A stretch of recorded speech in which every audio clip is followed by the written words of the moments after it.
ரொம்ப சந்தோஷமாக இருக்குது. நேற்று இந்த படம் பார்த்தேன். நான் பார்த்தேன்றத விட பார்ப்பதற்கான ஒரு நல்ல வாய்ப்பு கொடுத்தாரு மாரியண்ணே. ரொம்ப நன்றிங்கண்ணே. இந்த படம் பார்த்துட்டு வெளியில் வரப்போ எல்லாத்துக்கும் என்ன ஒரு கணம் இருந்துச்சோ அதே கணம் தான் எனக்கு இருந்துச்சு. வெளியில் வந்த உடனே மாரியண்ணனை இறுக்கி கட்டி பிடிச்சேன். அத்தனை முத்தங்கள் கொடுத்தேன். அவர் முகத்தவே நினச்சிட்டு நினைக்கிறேன் நான் முத்தம் கொடுத்தேன். நான் இருக்க கட்டி பிடிச்சது எந்த அளவுக்கு கட்டி பிடிச்சி எனக்கு தெரியலை. கண்டிப்பாக என்னோடய கை தடம் அவர் மேலே பதிஞ்சிருக்குன்னு நினைக்கிறேன். அந்த அளவுக்கு எனக்கு இந்த படம் பிடிச்சிருந்துச்சு. படம் பிடிச்சது அப்படின்றத விட மிஸ்கின் சொன்ன மாதிரி பாடம்தான். என் வாழ்க்கையிலையும் அது எல்லாத்தையுமே நான் பார்த்துருக்காது. கண்டிப்பாக எல்லார் வாழ்க்கையிலும் அது பார்த்ததுனால தான் ஒரு விஷயத்தை படம் பண்ண முடியும். சும்மா ஒருத்தர் மட்டும் ஒரு வாழ்க்கைக்குள்ளே இருந்த மட்டும் அது படமாக கொண்டு வந்துட முடியாது. எல்லார் வாழ்க்கைக்குள்ளே இது இருக்குது. நான் அதை பார்த்துருக்கேன். எல்லோரும் சொன்னாங்க இது முதல் படம் அப்படின்னு. அண்ணனுக்கு அவர் பண்ண வேண்டிய முதல் படம் அப்படின்னு. இது 4வது படம் அவர் பண்ணியிருக்கிற அந்த படத்துக்கான பெருமையாக இருக்கும்னு நான் நினைக்கிறேன். இது முதல் படமாக பண்ணியிருந்தாருன்னா மாது செல்வராஜன் நம்மளோட வாழை அப்படின்னு போயிருக்கும். எல்லோரும் பார்த்துருப்பாங்க, இல்லைன்னு சொல்ல நல்ல விதமாக எழுதியிருப்பாங்க. அதற்கு முன்னாடி 3 படங்கள் பண்ணி மாரி செல்வராஜன்னா யார் அப்படின்னு ஒரு மிகப்பெரிய ஒரு பதிவை பண்ணிவிட்டு இப்போ நான் பண்ணுற என்னோடய முதல் பதிவை இது வரைக்கும் அடித்ததெல்லாம் சும்மா அது போர் கிடையாது, செக்ஸு கிடையாது. இப்போ அடிக்கிற மாதிரி இதுதான்டா செக்ஸு அப்படின்னு நினச்சி அடிக்கிற மாதிரி இருக்குது இந்த படம். அதனால தான் இன்றைக்கி இவ்வளோ பெரிய மேடை, இத்தனை பெரிய இயக்குநர்கள், இன்றைக்கி தலை சிறந்த இயக்குநர்கள், சினிமாவுக்கு முக்கியமான டெக்னீஷியனுங்க, தயாரிப்பாளர்கள், ஒட்டுமொத்த பேர் சேர்ந்து எப்படி ஒரு குடும்பத்தில் ஒரு நல்ல விஷயம் நடந்துச்சுன்னா அந்த உறவுகள் அத்தனை பேர் வந்து சேர்ந்து எப்படி அதை கொண்டாடுவாங்களோ அதே போல் இன்றைக்கி தமிழ் சினிமாவில் இருக்க உறவுகள் அத்தனை பேருமே வந்து இன்றைக்கி ஒருத்தர் இங்கே நிற்க வச்சு கொண்டாடுறாங்கண்டா அதற்கு தகுதியான ஆள் கண்டிப்பாக நம்ம மாரி செல்வராஜன் இருக்கான்ற நான் ரொம்ப ஆணித்தனமாக சொல்கிறேன். வாழ்த்துக்கள்னே. உங்களை பெற்றவங்களுக்கும் உங்கள் கூட இருந்த மற்றவங்க எல்லாருக்கும், உங்கள் குடும்ப உறுப்பினர்கள், உங்கள் மண்ணின் மைந்தர்கள், உங்கள் உறவு எல்லாரும் காலங்காலமாக சந்தோஷப்பட்டு ஒரு மலை மேலே ஏறி நின்று வான உயர கற்றுறதுக்கான தகுதியான ஒரு படமாக இருக்குன்னு நினைக்கிறேனே. தகுதியான மனிதராக நீங்கள் இருப்பீங்கன்னு நினைக்கிறேனே. ரொம்ப சந்தோஷனே. அதே மாதிரி அந்த ஸ்கூலில் வந்து எனக்கு அந்த மாதிரி லைஃப் இருந்திருக்கு. நான் ஸ்கூலில் படிக்க போகல, சாரி, நீங்கள் டக்குன்னு பதற வேண்டாம். எங்களுக்கு அந்த மாதிரி நானும் லவ் பண்ணியிருக்கேன். அந்த டீச்சர் இல்லை, அந்த டீச்சர் கொண்டு ஒரு டிஃபன் பாக்ஸர். அந்த டீச்சர் டெய்லி வந்து நல்ல சாப்பாடாக கொண்டு வருவாங்க. அந்த டீச்சர் அம்மா வந்து அந்த எல்லாத்துக்கும் ஒரு தெரியாதனமும் ஒரு உருண்டையை கொடுத்துட்டாங்க. சாப்பிட்றப்ப எல்லா பேரும் கை நீட்டிகிட்டு இருப்பானுங்க. நாங்களும் கை நீட்டிக்கிட்டே கொடுத்துட்டே இருப்பாங்க. ஓரளவுக்கு அந்த அவங்களுக்கு தேவையானவோ மற்ற எல்லாத்துக்கும் கொடுத்துருவாங்க. இப்போ பார்த்துக்கிறேன் ரொம்ப போச்சு. அதுக்கப்புறம் ஒரு ஸ்டேஜ் அந்த அம்மாவுக்கு சாப்பாடு இருக்கா, டீச்சருக்கு எல்லா சாப்பாடும் கொடுத்துருவாங்க. டக்குன்னு ஒரு நாளைக்கு ஒரு ரூல்ஸ் போட்டாங்க.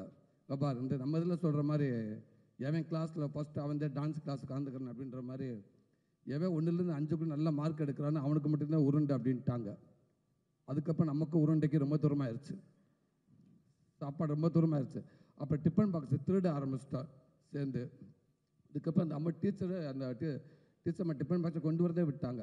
ஸோ இந்த மாதிரி ஒரு நல்ல வேலைக்கு நல்ல பதிவான வேலைகள் தான் நாங்களாம் பண்ணியிருக்கோம். பரவாயில்ல. அந்த தம்பியாவது வந்து நான் வேலைக்கே போக மாட்டேன், என்னை பள்ளிக்கூடத்துக்கு அனுப்பு அப்படின்னு சொல்கிறாங்க. எனக்கு பள்ளிக்கூடத்தை தவிர எங்கே வேண்டாலும் போமா, நான் போகிறேன், என்னை தயவுசெய்து பள்ளிக்கூடத்துக்கு மட்டும் நான் அனுப்பிடாதுன்னு நான் அடம் பிடிச்சிருக்கேன். இன்றைக்கி அதை அவ்வளோ அழகாக அவ்வளோ சுவாரஸ்யமாக சூப்பராக சொல்லி ரசிக்க வச்சு சிந்திக்க வச்சு அப்படியே கொஞ்சமாக வந்து அப்படியே வந்து நம்ம வாழ்க்கைக்குள்ள தள்ளினீங்க பாருங்கள். நடக்கக்கூடாத ஒரு சம்பவம் நடந்து இவ்வளோ இன்னலில் இருந்து ஒரு மனுஷன் இவ்வளோ தூரம் கடந்து வந்து இன்றைக்கி வந்து நின்றுக்கான்றப்ப கும்பிடுவதற்கு கைகள் பத்தாதுனே. உண்மைக்கேனே அத்தனை கைகள் வந்து அவ்வளோ கும்பிடணும்னே. எவ்வளோ கஷ்டத்தை தாண்டி வந்திருக்கீங்க. ரொம்ப பெருமையாக இருக்குண்ணே, ரொம்ப சந்தோஷமாக இருக்குதுண்ணே. இந்த படத்தில் ஒர்க் பண்ண அத்தனை பேருக்கும் சரி, சந்தோஷ் நாராயணனே வாழ்த்துக்கண்ணே. ரொம்ப சிறப்பாக பண்ணியிருந்தீங்கண்ணே. நிறைய இடத்துல ரொம்ப பிரமாதமாக பண்ணியிருந்தீங்கண்ணே. அதே இடத்துல தேனி ஈஸ்வரண்ணே, நான் வெண்ணிலா கபடிக்குள்ளே பண்ணுறப்போ முதல் கேமராமேன் நான் சினிமாவில் நான் அவரை பார்த்தது. அவ்வளோ அற்புதமாக இருந்துச்சுண்ணே. சொல்லிக்கிட்டே போனேன், அவ்வளோ ஷாட்டுனேன், அவ்வளோ ஷாட் இருக்கு. இந்த படத்தை ஆரம்பித்த எண்டு வரைக்கும் நான் சொல்லிகிட்டே போயிடுவேன். ஏன்னா இந்த மாதிரி படங்களும் நான் சொல்ல முடியும். கௌதம் வாஸ்கரன் சார் நம்ம படங்கள் என்னால் சொல்ல முடியாது. ஏன்னா அதில் வந்து அந்த ஒரு ஸ்டைல் வேறு. ஆமாம், அதுக்கு எனக்கு ரொம்ப தூரமாக இருக்கணும். ஆனால் இதில் அப்படியே கவிதையாக இருந்துச்சு. அப்படி இருந்துச்சு நிறையா செட்டு. அதில் அந்த பையன் ஓடியாந்து ஃபஸ்ட்டு அங்கே கீழே இருந்து கட்டில் கீழே எழுப்பி விட்டு வேகமாக ஓடியாந்து போகிற வழியில் அந்த டம்முன்னு பாலத்தை கீழே குதித்து அந்த தண்ணி அள்ளி முகத்தை கழுவிட்டு அள்ளி குடிச்சிட்டு போய் பாருங்க. இதை விட ஒரு பதிவு எதுவுமே இருக்கான்னு நினைக்கிறேன். அது மாரியண்ணே உங்களை சார்ந்ததேன். தேனீஸ்வரன் அது படம் பிடிச்ச விதம் அவ்வளோ சூப்பராக இருந்துச்சுன்னு நடித்த அத்தனை பேர்த்துக்கும் என்னோட மனமார்ந்த வாழ்த்துக்கள். தம்பிகளாக தமிழ் சினிமாவுக்கு அற்புதமான ஒரு நடிகரை கொடுத்துட்டார் அண்ணன். அந்த செல்ல குட்டிகளுக்கு, கட்டி பெத்தார்களுக்கு, தங்க பெத்தார்களுக்கு மனமார்ந்த வாழ்த்துக்கள். எல்லாத்துக்கும் நன்றி. நன்றி.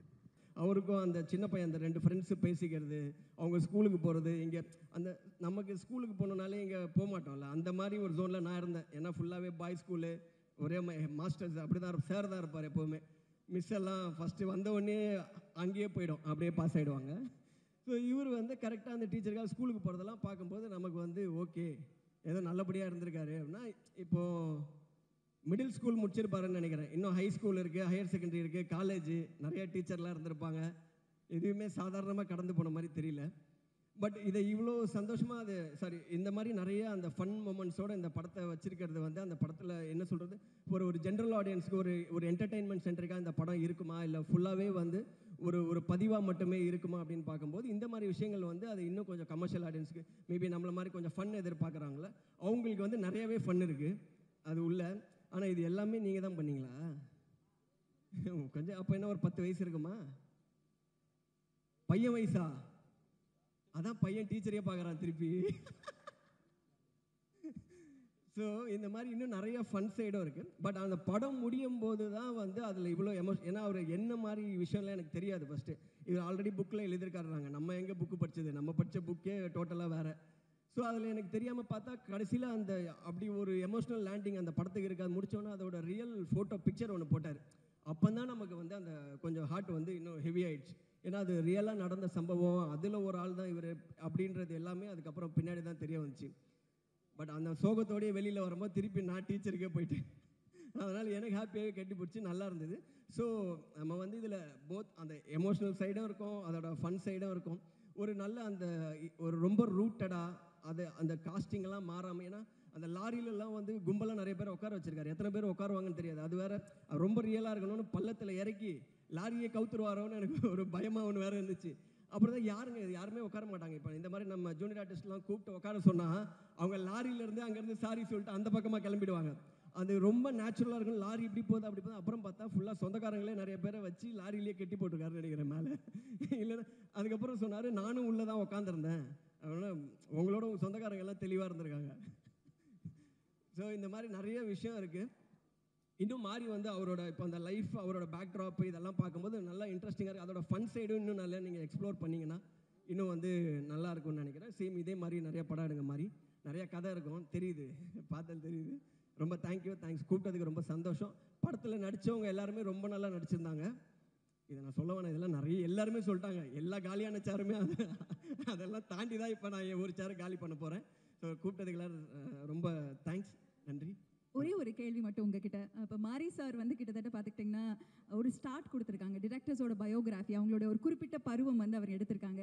நெல்சன் அவர்களுடைய ஒரு பயோகிராஃபி நம்ம எடுக்கணும்னா எந்த ஒரு போர்ஷன் ரொம்ப இன்ட்ரெஸ்டிங்காக இருக்கும், அதை பற்றி சொல்லுங்க. எடுக்க முடியாத பருவமாக இருக்குது ஃபுல்லாக. எந்த பருவத்தையும் எடுக்க முடியாது.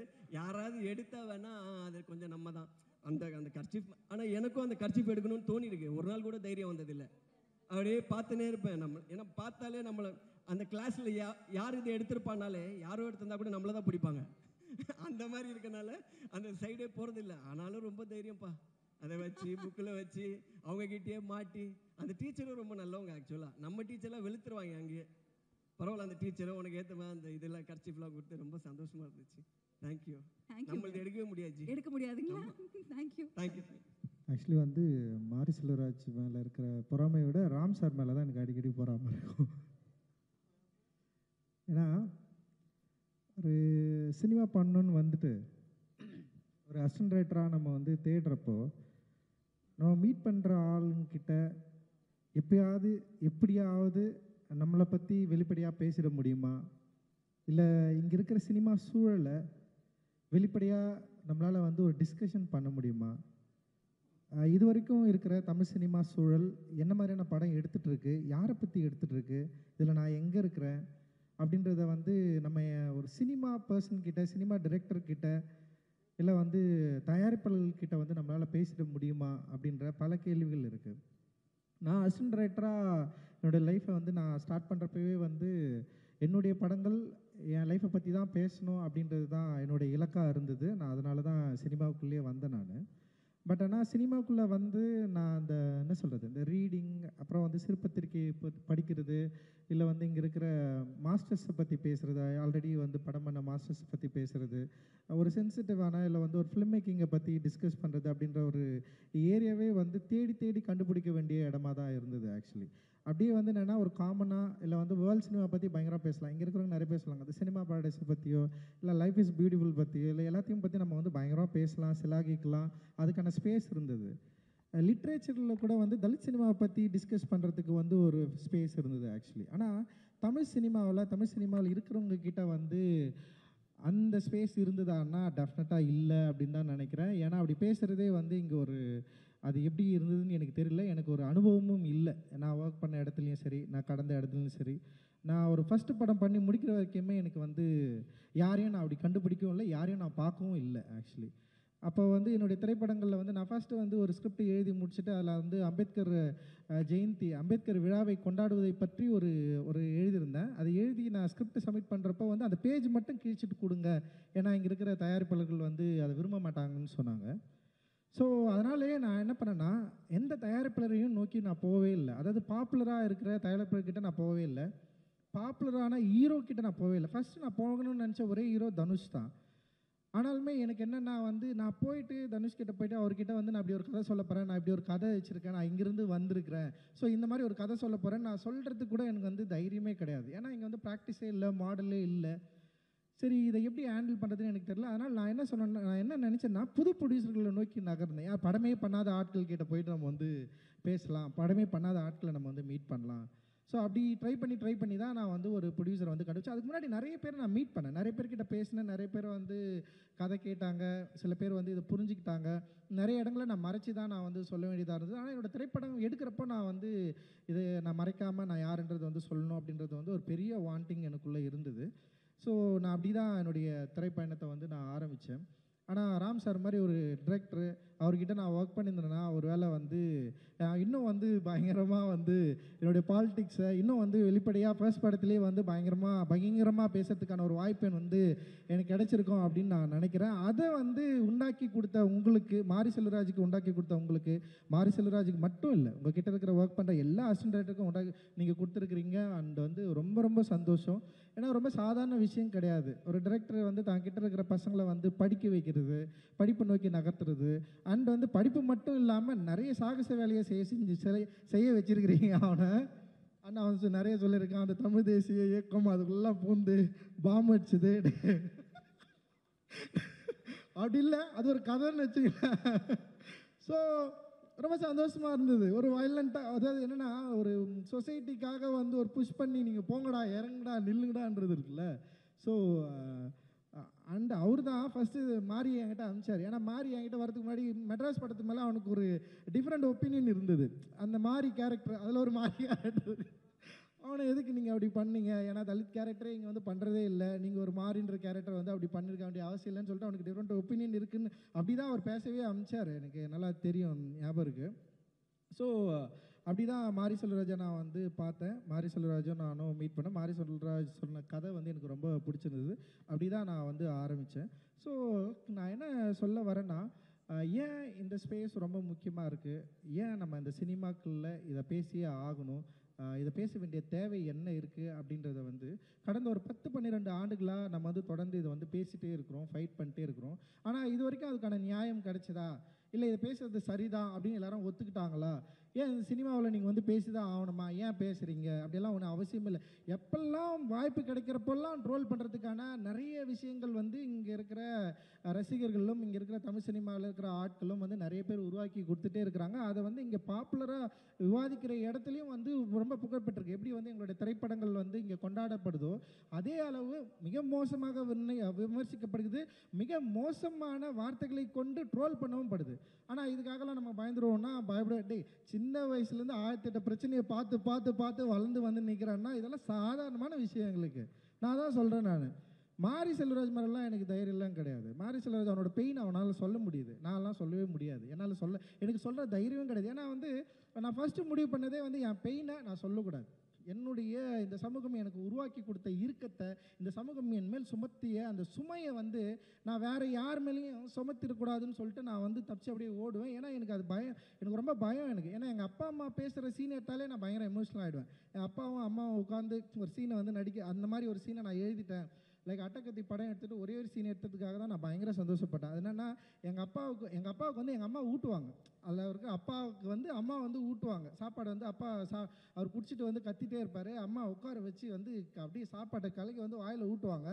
அப்போ பின்னாடி ஒரு பையன் என்ன பண்ணுவான்னா படிச்சுன்னு இருப்பான். அவன் கத்துவான், நான் படிச்சுட்டு இருக்கிறேன், நீங்கன்னா வந்து 2 பேரும் என்ன பண்ணுறீங்கன்னு.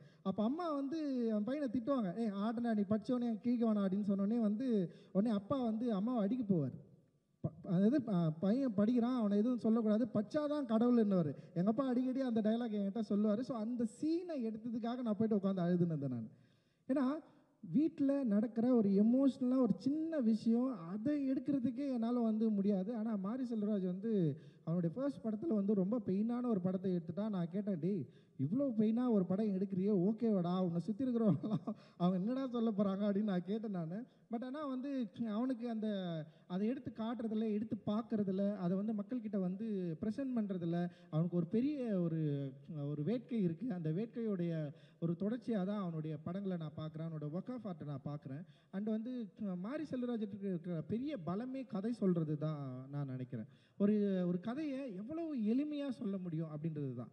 இப்போ நான் கூட பேசுகிறப்ப கூட நான் ரொம்ப படபடப்பாக அப்படியே பேசிடுவேன். என்னால் வந்து ஒரு விஷயத்தை வந்து சொல்லி புரிய வைக்க கூட முடியாது. ஆனால் மாரி செல்வராஜ் ரொம்ப நிதானமாக அவனுடைய மொழியை ரொம்ப நிதானப்படுத்தி ஒரு கதையை வந்து சொல்லி அது மக்கள்கிட்ட கொண்டு போய் சேர்த்து அது வந்து ஒரு ஜனரஞ்சகமான ஒரு மக்கள்கிட்டையும் வந்து அதை பேசுபொருளாக ஆக்குற வல்லமை வந்து மாரியோட மொழியில் இருக்கிறத நான் வந்து உண்மையிலே பிரமிப்பாக பார்க்குறேன். அது வந்து அது ஒரு சாய்ஸ் தான் நான் நினைக்கிறேன். அவனுக்கு வந்து பல விதமாக இருக்கும். ஆனால் ஒரு சாய்ஸை அவன் தேர்ந்தெடுத்திருக்கான். இந்த மொழியை நம்ம இப்படி தான் சொல்லணும், இந்த மாதிரி சொன்னால் மக்கள் வந்து இதை வந்து அக்செப்ட் பண்ண முடியும் அப்படின்ற மாதிரி அவன் வந்து டிசைட் பண்ணி ஒரு லாங்குவேஜை டிசைட் பண்ணி சொல்ல ட்ரை பண்ணுறான். அப்படி தான் நான் அவனுடைய திரைப்படங்களை பார்க்குறேன்.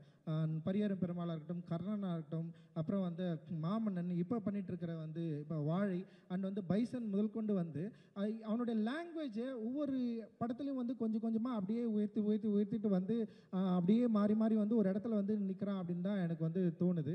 இன்னும் வெளிப்படையாக அவனுடைய வாழ்க்கையை பற்றி பேசுவதற்கு வாழை மூலமாக முன் வந்திருக்கிறான். நான் இன்னும் படம் பார்க்கல, என்னை படம் பார்க்க சொல்லி ரொம்ப நாளாக கேட்டுகிட்டே இருக்கிறான். இருபா பார்க்குறேன் நான் சொல்லிட்டே இருந்தேன். அண்ட் வந்து நான் ட்ரெய்லர் பார்த்தேன், எனக்கு ரொம்ப கொஞ்சம் பயமாக கூட இருக்கும். அவன் வந்து ரொம்ப கொடுமையாக வந்து சில விஷயங்கள்லாம் காட்டுறப்போ எனக்கு நான் கேட்பேன், டே ஏன்டா இது. இப்போ மாறி மேலே இன்னொரு விமர்சனம் வைப்பாங்க. இப்போ அவன் பெயினை காட்டுறப்போ கைத்தட்டி கொண்டாடுற கூட்டம், அவன் வந்து கர்ணனாக நின்று சண்டை செய்கிறப்போ வந்து அவன் பயங்கரமாக ஒரு வயலன்ஸை வந்து க்ளோரிஃபை பண்ணுறான். மோசமாக இல்லை, என்ன நான் என்ன தான் எடுக்கணும், எப்படி தான் எடுக்கணும், எனக்கு டீச் பண்ணிட்டே இருப்பியா நீ, எனக்கு தொடர்ந்து கிளாஸ் எடுத்துகிட்டே இருப்பியா, நீ இப்படி பேசு, நீ இப்படி நில்லு, நீ இந்த பக்கம் அப்படி போ, நீ இப்படி எங்களுக்கு சொல்லி காட்டு, எங்களுக்கு புரியவே இல்லை எனக்கு.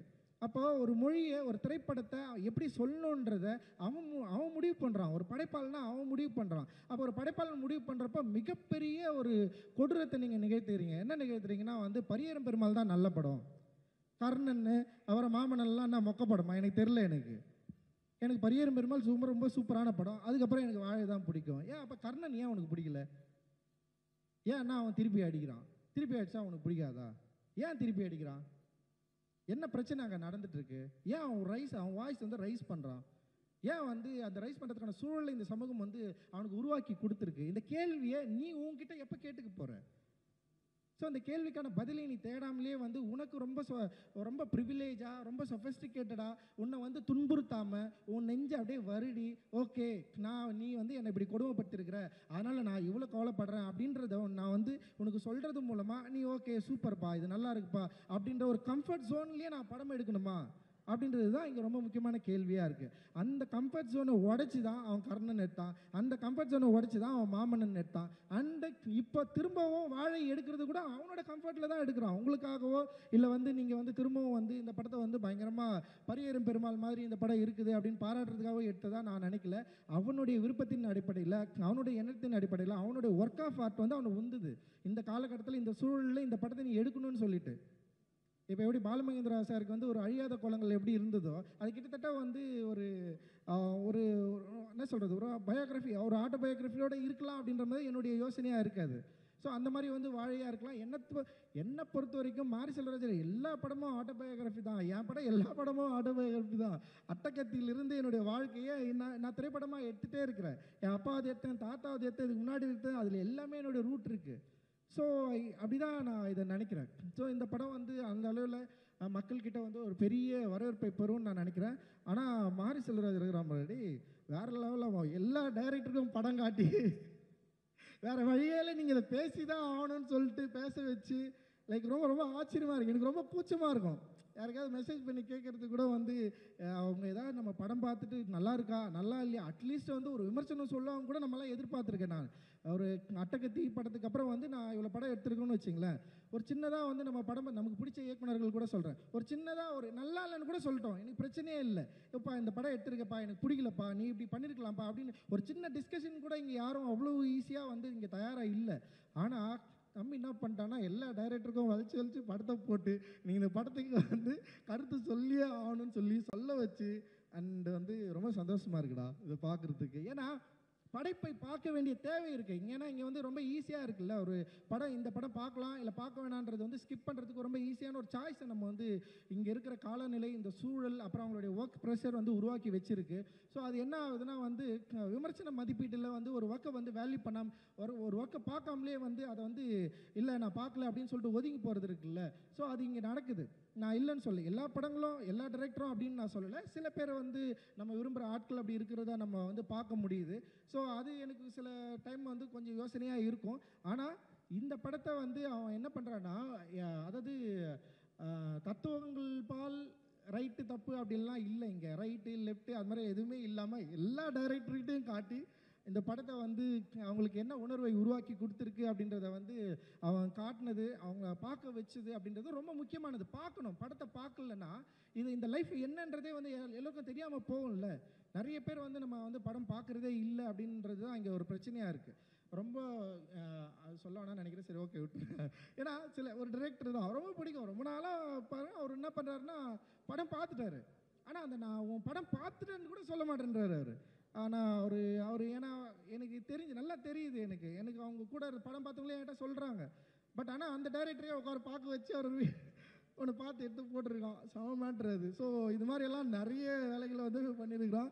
உண்மையே இல்லை, இது வந்து நான் விமர்சனத்துக்காக கேலி கிண்டலுக்காக இல்லைடா, ரொம்ப சந்தோஷமாக சொல்கிறேன். நம்முடைய படைப்பை பார்க்க வேண்டிய தேவை இருக்குது. அந்த படைப்பை இப்போ வந்து என்னென்னா ஆடியன்ஸ் பார்க்குறாங்க இல்லைன்றது வந்து அவங்களுடைய சாய்ஸாக இருக்குது. ஸோ ஆனால் வந்து நம்முடைய என்ன சொல்கிறது, ஒரு ஒர்க் ஆஃப் ஆர்ட்டை இங்கே நிகழ்த்துறப்போ இங்கே ஒர்க் ஸ்பேஸில் இருக்கிற ஆர்டிஸ்ட்டுங்க இந்த படத்தை பார்த்து அவங்களுக்கு இது என்ன மாதிரியான யோசனைகளை விளைவுகளை உருவாக்குது அப்படின்றத வந்து அவங்க ஷேர் பண்ணுறது மூலமாக இது டெஃபினட்டாக இது வந்து நெக்ஸ்ட் லெவலுக்கு போகும். இந்த ஷேரிங் வந்து ரொம்ப ரொம்ப முக்கியமானதாக நான் வந்து பார்க்குறேன்.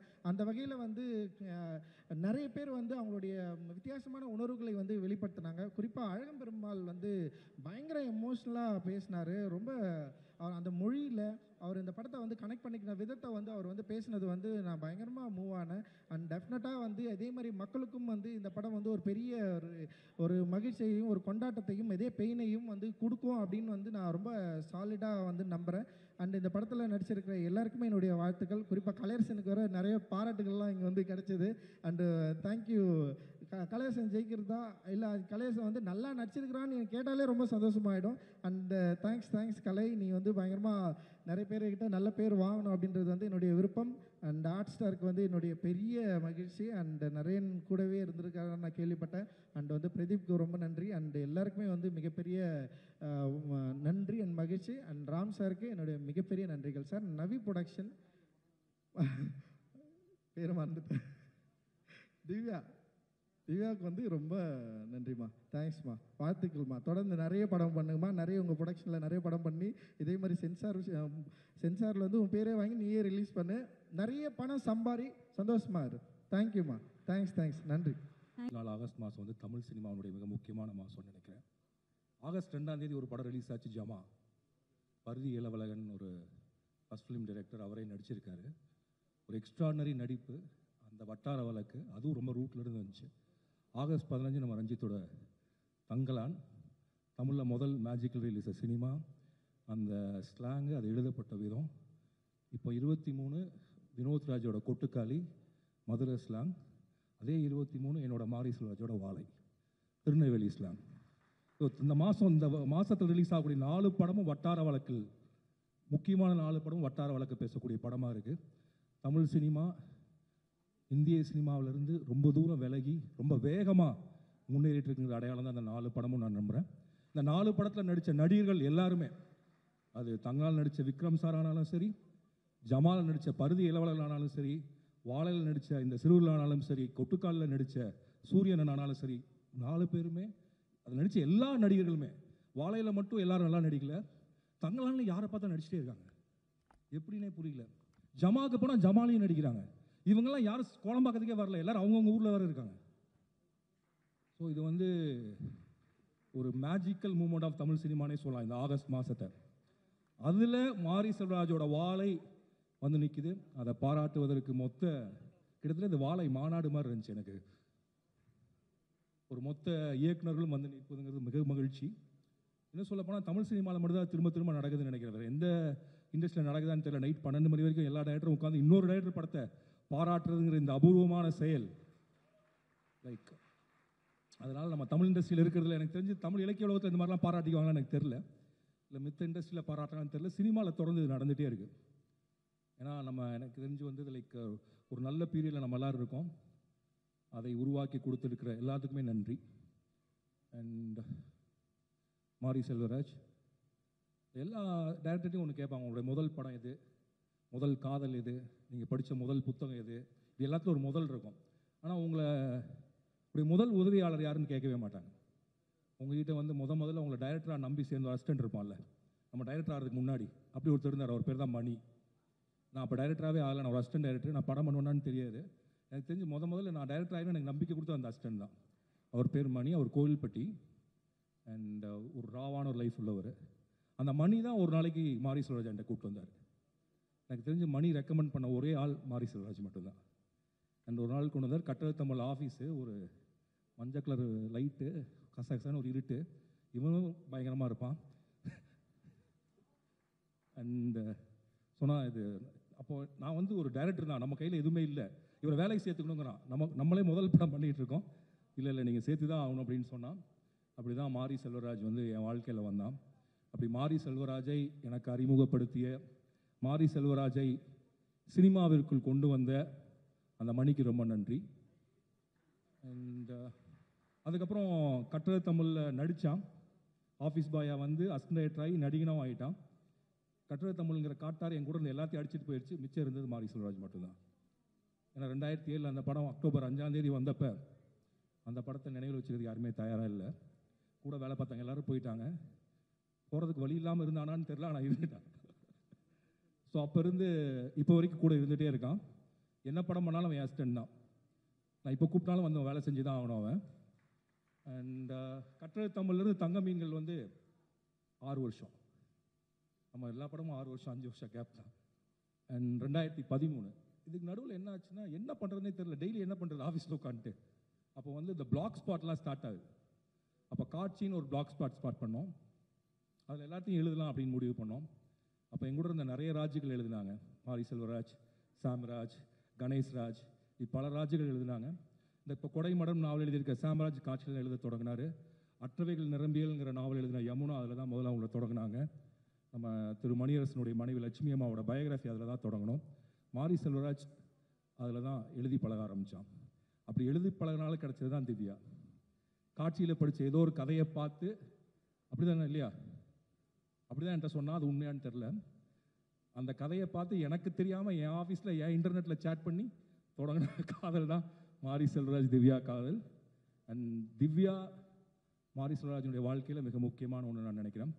திவ்யா இல்லாமல் இன்னொருவர் இருந்திருந்தால் மாரி செல்வராஜ் இவ்வளோ உயரத்துக்கு வந்திருக்க முடியாது.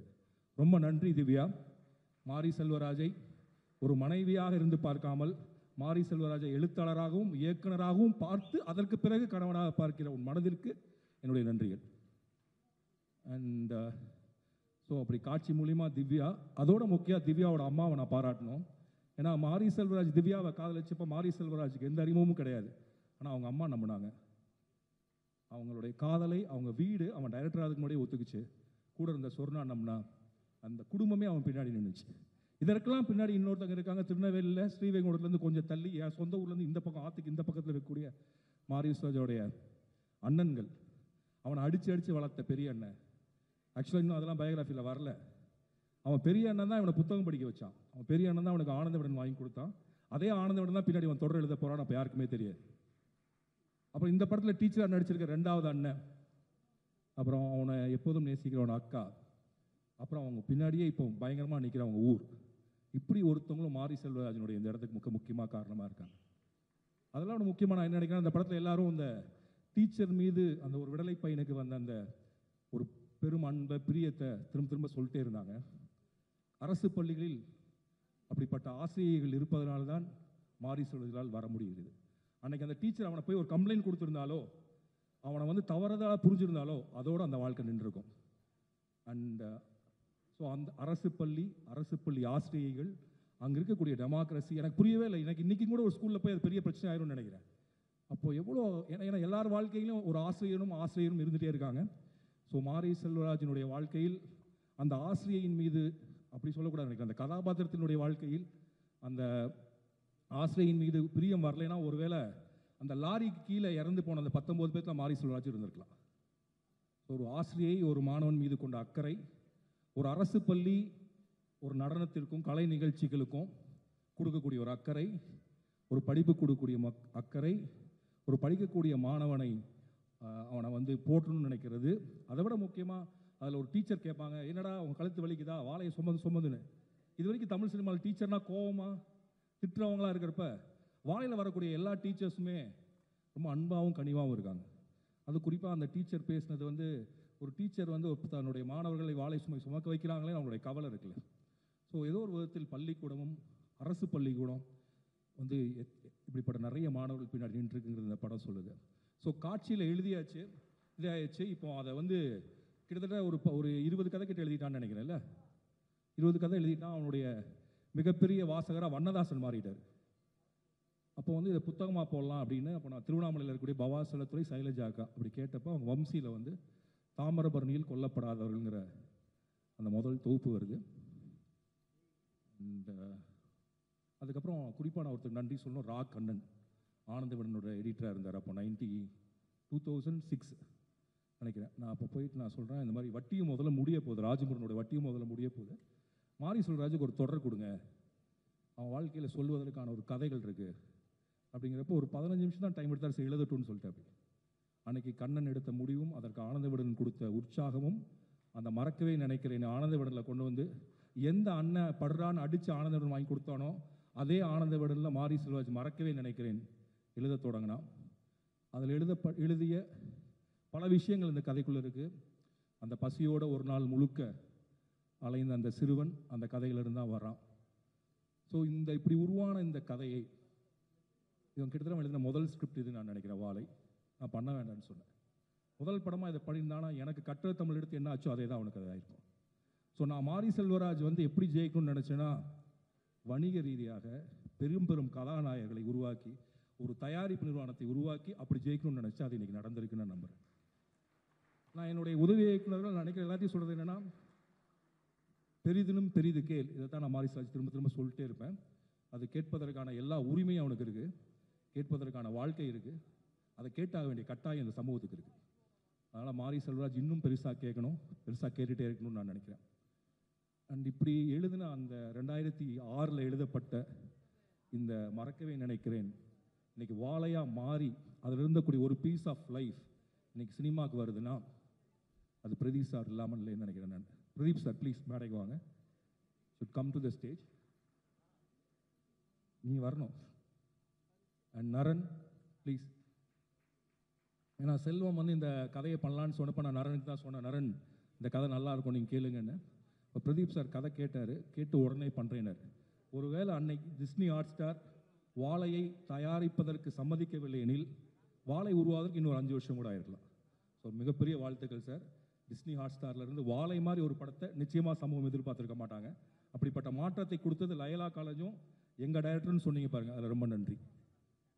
அண்ட் அப்புறம் இந்த படத்தில் மாரி செல்வராஜ் மட்டும் இல்லை, தேனி ஈஸ்வர், எனக்கு சௌபான் அறிமுகப்படுத்தின தேனி ஈஸ்வர், ப்ளீஸ் வாங்க தேனி ஈஸ்வர். என்னுடைய தரமணி, பேரன்பு, கற்றது தமிழில் என்னுடைய படத்தினுடைய வாழ்த்து முதல் இன்விடேஷனுக்கு ஃபோட்டோ எடுத்த ஸ்டில் ஃபோட்டோகிராஃபர், நான் டைரக்டர் ஆகிறதுக்கு முன்னாடி எனக்கு பிடித்த ஒரு நண்பர். அண்ட் இவர் மட்டும் இல்லை, குமார் கங்கப்பன், தங்க மீன்களில் உதவி கலை இயக்குனர், நடிகர், அப்புறம் தரமணியில் பேரன்பில் கலை இயக்குனர் அவன் இருக்கான். சூரிய பிரதமன் வரலன்னு நினைக்கிறேன், இந்த படத்தோட எடிட்டர், அவனுடைய அசிஸ்டன்ட் தான். அண்ட் செல்வம் நீவா, கிட்டத்தட்ட எனக்கு எப்படி இருக்குன்னா, இது வந்து நான் ஏதோ ப்ரொடியூஸ் பண்ண மாதிரி இருக்கு எனக்கு. ஏன்னா எனக்கு தெரிஞ்ச எல்லாரும் இதில் இருக்காங்க, நான் ரொம்ப பழகின எல்லாருமே இங்கே இருக்காங்க. அண்ட் இது என்னுடைய கேரியரில் நான் மறக்க முடியாத ஒரு நாள். நான் இந்த படத்தை பாராட்ட முடியாதுன்னு நான் நினைக்கிறேன். ஏன்னா எனக்கு ரொம்ப சங்கோஜமாக இருக்குது. நான் வந்து இதான் எக்ஸ்ட்ராடனரி படம், நான் எப்படி சொல்கிறதுன்னு தெரில. அது இந்திய சினிமாவின் அடையாளமாக இருக்கக்கூடிய, குழந்தை மாதிரி பேசக்கூடிய, எனக்கு மிகவும் பிடித்த இயக்குனர் பாரதி ராஜாவும், இந்திய சினிமாவின் அடையாளமாக இருக்கக்கூடிய, ரொம்ப தத்துவார்த்தமாக பேசக்கூடிய மணிரத்னமும் பாராட்டிய பிறகு வாழையை பற்றி பாராட்டுறதுக்கு மிச்சமும் எதுவும் இல்லைன்னு நான் நினைக்கிறேன். அண்ட் எப்படி என்னால் பாராட்டுறதுக்கு என்ன சங்கோஜமாக இருக்குன்னா, எப்படி நானே சொல்கிறது ஒன்று, பாராட்டலைன்னா அது தப்பாயிடுமான்னு ஒன்று, இப்படிப்பட்ட ஒரு தர்ம சங்கடமான நிலையில் தான் எப்போதுமே நான் இருக்கிறேன். என்னுடைய எல்லா படம் ரிலீஸ் ஆனாலும் இவன்கிட்ட பேசுகிறாங்களோ இல்லையோ, இண்டஸ்ட்ரியில் இருக்கிற எனக்கு ஃபோன் பண்ணுவாங்க. ஃபோன் பண்ணி அந்த படம் ஏன் நல்ல படம் அப்படிங்கிற கேள்வியே என்கிட்ட கேட்டே இருப்பாங்க. எனக்கு அப்போ தெரியும், அப்போ அவன் ஜெயிச்சிட்டே இருக்கான், ஜெயிக்க ஆரம்பிச்சிட்டான். இன்றைக்கி எவ்வளோ கலெக்ஷன் இவன்ட்ட சொல்கிறாங்களோ இல்லையோ எனக்கு சொல்லுவாங்க. எனக்கு எப்படியும் படம் ரிலீஸ் ஆச்சுன்னா ஒரு 10 ஃபோன் வந்துடும். அது என்னுடைய நெருங்கிய நண்பர்கள், இண்டஸ்ட்ரியில் இருக்கவங்க, ஊரில் இருக்கவங்க எல்லாருமே. ஏன்னா மாரி செல்வராஜனுடைய வெற்றியும் தோல்வியும் என்னுடைய வெற்றி தோல்வியாக நினைக்கக்கூடிய நிறைய பேர் இருக்காங்க. ஸோ மாரி செல்வராஜ், நீ வெல்வது எனக்கு மிகப்பெரிய சந்தோஷம். வெல்வதுன்னா நான் என்ன சொல்கிறேன்னா, பெரிய பணம் அப்படி மட்டும் இல்லை, நினச்சதை நினச்ச மாதிரி தைரியமாக உரத்து, ஊர் என்ன சொன்னாலும் அதை பற்றி கவலை இல்லைன்னு ஒரு குரல் ஒலிக்குது இல்லை, அதான் உன் குரல். அந்த குரல் ஒலித்து கொண்டே இருக்கட்டும். இதுக்கெல்லாம் அப்புறம் ஒருத்தர் மிக முக்கியமாக நன்றி சொல்லணும். ப்ளீஸ் ரஞ்சித் வாங்க. நீலம் பண்பாட்டு மையம், நீலம் தயாரிப்பு நிறுவனம், எனக்கு மிகவும் பிடித்த, நான் மிகவும் நேசிக்கிற ரஞ்சித்.